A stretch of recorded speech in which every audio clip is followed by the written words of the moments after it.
오늘 이야기의 시작은 한 어르신의 고민에서 출발합니다. 요즘 왜 이렇게 더부룩하지?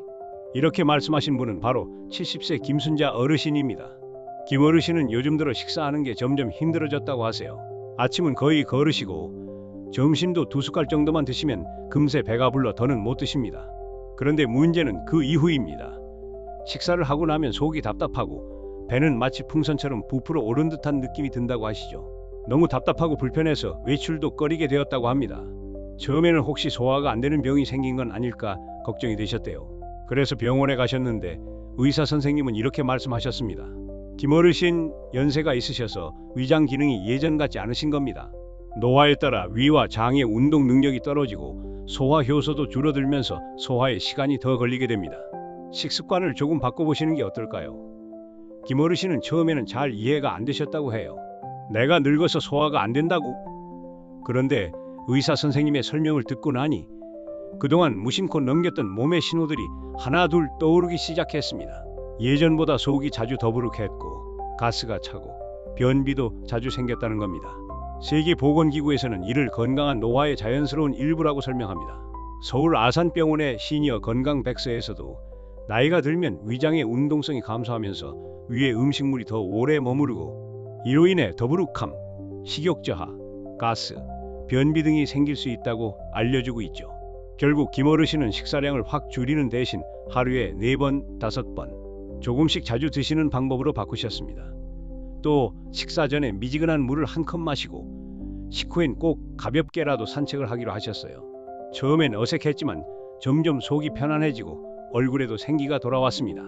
요즘엔 동네 경로당에 나가 다른 어르신들에게 본인의 이야기를 해주기도 하신다고 해요. 이처럼 나이가 들면 단순히 덜 먹는 것이 해결책이 아니라 어떻게 먹느냐가 훨씬 중요해집니다. 위장의 노화는 막을 수는 없지만 우리가 일상에서 실천할 수 있는 작은 변화들로 충분히 더 나은 소화 환경을 만들 수 있습니다. 여러분 주변에도 김 어르신처럼 속이 더부룩하고 식사가 힘든 분이 계시다면 오늘 이야기 꼭 전해주세요. 단순한 불편함이라고 넘기기보다는 몸이 보내는 신호를 잘 듣고 나이에 맞는 생활 습관으로 바꾸는 것이 건강한 노화의 첫걸음입니다. 자, 그렇다면 김순자 어르신처럼 왜 나이가 들수록 소화 기능이 떨어질까요? 먼저 우리 몸은 나이를 먹을수록 위에서 나오는 위산이 점점 적게 분비됩니다. 이 위산은 음식물을 잘게 부수고 소화 효소가 잘 작용하게 도와주는 역할을 하는데요. 위산이 부족해지면 당연히 음식이 잘 분해되지 않고 속이 더부룩해질 수밖에 없습니다. 또 하나는 침의 역할입니다. 평소엔 의식하지 않지만 침은 입안에서 음식물 분해의 첫 단추를 꿰는 중요한 역할을 합니다. 그런데 노화가 진행되면 침 분비도 줄어듭니다.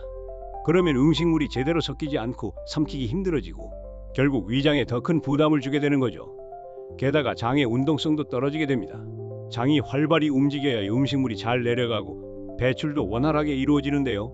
나이가 들면 장의 움직임이 느려지면서 음식이 장 안에 오래 머무르게 됩니다. 그러면 가스가 차고 더부룩함이나 복부 팽만감이 더 심해질 수 있죠. 김 어르신의 경우는 여기에 또 다른 요인이 있었습니다. 몇 해 전 임플란트를 하신 뒤로는 음식 씹는 힘이 많이 약해졌다고 해요. 그러다 보니 부드러운 음식 위주로 드시게 되고 심한 날은 미음만 드시는 날도 많았다고 합니다. 그런데 이렇게 씹는 과정이 줄어들면 위에서는 음식물을 더 많이 분해해야 하기 때문에 위산 분비도 더 필요하고 그만큼 부담도 커지게 됩니다. 즉, 치아 기능 저하, 음식 씹기 어려움, 위장 부담 증가, 소화 기능 저하라는 연쇄적인 문제가 생기는 거죠. 미국 노인 영양학회에서는 이를 노화에 따른 소화기계 변화라고 설명합니다. 단순히 나이가 들었다고 해서 먹는 양이 줄어드는 것이 아니라 그 뒤에 숨겨진 다양한 생리적 변화들이 작용하고 있다는 겁니다.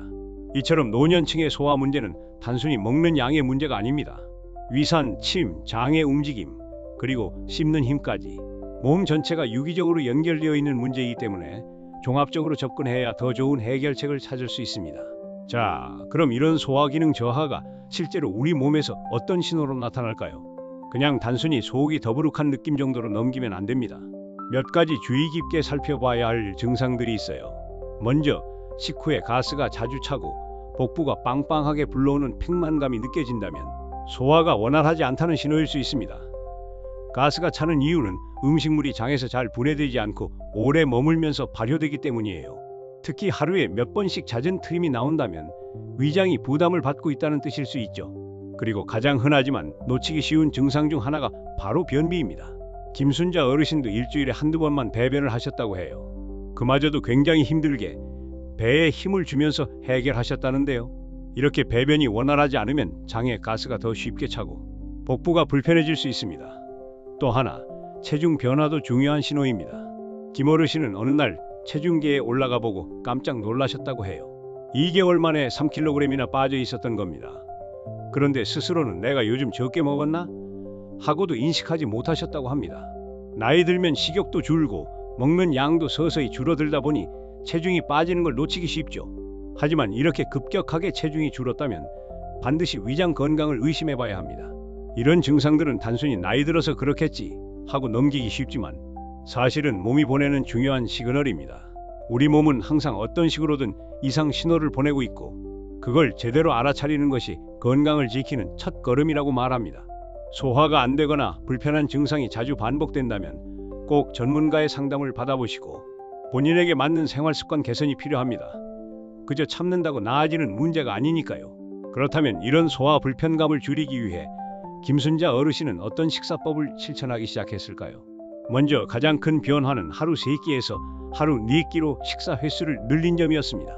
예전에는 아침을 거르고 점심과 저녁만 드셨는데 이제는 아침에 미음이나 으깬 고구마 같은 부드러운 음식을 조금이라도 챙겨 드시고 점심과 저녁 사이에도 간단한 간식을 추가하셨습니다. 이렇게 한 번에 많이 먹지 않고 여러 번 나눠 먹는 소식다식 방식으로 바꾸자 속이 훨씬 편안해졌다고 하셨어요. 또 하나 중요한 변화는 식단입니다. 김 어르신은 예전엔 반찬이 많고 고기도 자주 드셨는데 요즘엔 된장국 한 그릇, 으깬 단호박 한 스푼, 연두부 한 접시처럼 부드럽고 소화 잘 되는 음식 위주로 바꾸셨어요. 특히 된장국은 따뜻한 국물이 위장을 편안하게 해주고 연두부나 단호박은 소화에 부담이 적고 영양도 풍부하다고 하네요. 무엇보다 눈에 띄는 변화는 식사 후 행동이었습니다.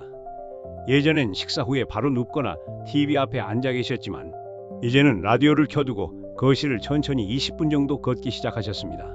처음에는 귀찮고 어색했지만 어느 순간부터 이 시간이 제일 편안하고 속이 덜 답답해지는 시간이 되었다고 하셨어요. 중앙대병원에서 발간한 시니어 식사 가이드에서는 소화 기능이 저하된 어르신일수록 바로 눕지 말고 식후 가벼운 움직임을 통해 장 운동을 도와야 한다고 권장하고 있습니다. 실제로 김 어르신도 이 습관을 들이면서 식후 트림이나 복부 팽만감이 많이 줄었다고 하셨어요. 결국 하루 식사 횟수를 조금 더 나누고 부드러운 음식 위주로 바꾸고 식사 후에는 잠깐이라도 움직이는 것, 이 세 가지 변화만으로도 소화가 훨씬 수월해지고 몸의 리듬이 다시 살아나는 걸 느낄 수 있었다고 합니다. 이건 단지 식사 방법의 변화가 아니라 내 몸을 더 잘 돌보겠다는 태도의 변화이기도 하죠. 그렇다면 소화가 잘 되도록 돕는 음식에는 어떤 것들이 있을까요? 또 반대로 피해야 할 음식은 무엇일까요? 김순자 어르신은 병원에서 상담을 받은 후 아침 식사 습관부터 바꾸셨습니다. 예전에는 아무것도 드시지 않거나 차가운 물 한 잔으로 아침을 시작하셨는데요. 요즘에는 따뜻한 생강차 한 잔으로 속을 데우는 것으로 하루를 시작하신다고 해요. 생강은 위장을 따뜻하게 해주고 장 운동을 촉진해줘서 어르신들에게 특히 좋은 식재료입니다. 저녁 식사도 바뀌었습니다. 기름기 많은 고기나 자극적인 반찬 대신 된장국과 무나물 중심의 식단으로 구성하셨어요. 된장은 발효식품이라 장 건강에 좋은 유산균이 풍부하고 무는 섬유질이 많아 장을 부드럽게 자극해줍니다. 이런 식단은 소화기관을 편안하게 해주는데 효과적이죠. 또 하나 흥미로운 변화는 유산균 섭취 방법입니다. 이전에는 시판 요구르트를 하루에 하나씩 꼭 드셨는데 속이 더부룩하고 가스가 차는 일이 잦았다고 해요. 그런데 최근에는 요구르트 대신 배추김치로 유산균 섭취를 바꾸셨습니다. 우리 전통 김치는 발효가 잘 되어 있고 적은 양으로도 장에 좋은 균을 공급해 줄 수 있어 어르신들에게 더 맞는 방법이 될 수 있습니다. 반대로 피해야 할 음식들도 분명히 존재합니다. 김 어르신은 그동안 좋아하시던 튀김류, 빵, 그리고 여름엔 자주 드시던 차가운 국수를 모두 끊으셨습니다. 이 음식들은 위장을 차게 만들고 기름기나 글루텐으로 인해 소화기관에 부담을 줄 수 있기 때문입니다. 실제로 이 음식들을 끊고 나서 트림 횟수가 현저히 줄었다고 하셨어요. 하버드 의대에서 발표한 소화를 돕는 음식 자료와 서울대병원 영양팀의 권장 식단에 따르면 따뜻하고 부드러운 음식, 발효된 채소류, 섬유질이 풍부한 뿌리 채소, 그리고 물은 미지근하게 마시는 것이 소화를 도와준다고 합니다. 즉, 김어르신의 경우처럼 아침엔 따뜻한 생강차, 저녁엔 된장국과 무나물, 요구르트 대신 김치로 유산균 보충, 튀김과 차은 음식 줄이기만 실천해도 위장이 훨씬 편해질 수 있다는 이야기입니다. 음식만 바꾼다고 소화가 완전히 좋아질까요? 사실 소화는 식사 외에도 생활 습관과 깊이 연결돼 있습니다. 김순자 어르신도 일상 속 작은 습관들을 하나씩 바꾸면서 눈에 띄게 몸이 달라졌다고 하셨어요. 가장 먼저 실천한 건 바로 수분 섭취 습관입니다. 대한노인의학회 가이드라인에 따르면 하루에 종이컵 기준 최소 6잔 이상의 수분을 섭취하는 것이 장 건강에 도움이 된다고 해요. 김어르신도 이를 따라 하루 물 섭취량을 꼼꼼히 챙기기 시작하셨습니다. 특히 아침에 일어나자마자 미지근한 물 한 컵을 마시는 걸 습관으로 만드셨는데요. 이렇게 하면 잠자던 장이 천천히 깨어나고 하루 전체 소화 리듬이 부드럽게 시작된다고 합니다. 여기에 간단한 기지개 스트레칭 5분을 더하니 몸이 덜 뻣뻣하고 속도 덜 답답하다라는 거죠. 또 하나 중요한 변화는 식사 환경입니다. 김어르신은 전에는 식사를 TV 보며 빨리 드시는 경우가 많았다고 해요. 그런데 요즘엔 클래식 라디오를 조용히 틀어두고 식사에 집중하면서 천천히 씹는 습관을 들이셨습니다. 급하게 먹지 않으니 자연스럽게 더 잘 씹게 되고 덜 먹어도 포만감이 생겨 위장이 훨씬 편해졌다고 하세요.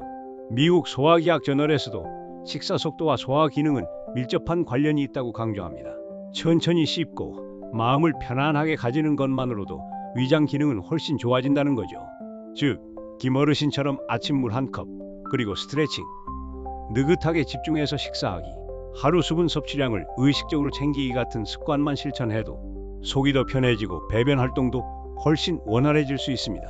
결국 생활 습관도 음식만큼이나 중요하다는 걸 우리 몸은 분명히 보여주고 있는 셈입니다. 이제 마지막으로 오늘 이야기를 마무리해 볼까요? 김순자 어르신의 소화불량은 아직 완전히 사라진 건 아닙니다. 하지만 김어르신은 이렇게 말씀하십니다. 요즘은 식사하는 시간이 하루 중 가장 즐거운 시간이 됐어요. 예전에는 밥 생각만 해도 부담스럽고 먹고 나면 더부룩해서 하루가 힘들었는데 이제는 식탁 앞에 앉는 순간 마음이 놓이고 식사 후에도 몸이 한결 가볍다고 하세요. 변화는 아주 작게 시작됐지만 그 효과는 생각보다 컸습니다. 여러분도 오늘 이야기에서 단 한 가지만 실천해 보셔도 좋습니다. 아침에 따뜻한 물 한 컵, 식사 시간엔 라디오 클래식 한 곡, 혹은 하루 물 6잔 챙기기. 작은 실천이 장을 바꾸고 장이 바뀌면 하루 전체가 달라집니다. 에머런 마이어 박사의 장 내세균과 건강에서도 장은 단순한 소화기관이 아니라 우리의 감정과 에너지까지 연결된 중요한 중심축이라고 말합니다. 그러니 오늘 내 장이 좋아할 한 가지를 꼭 해보세요. 그리고 영상이 도움이 되셨다면 구독과 좋아요, 그리고 한 분만이라도 공유해주세요. 이 이야기가 더 많은 분들의 속을 편안하게 해줄 수 있도록 말이죠. 고맙습니다.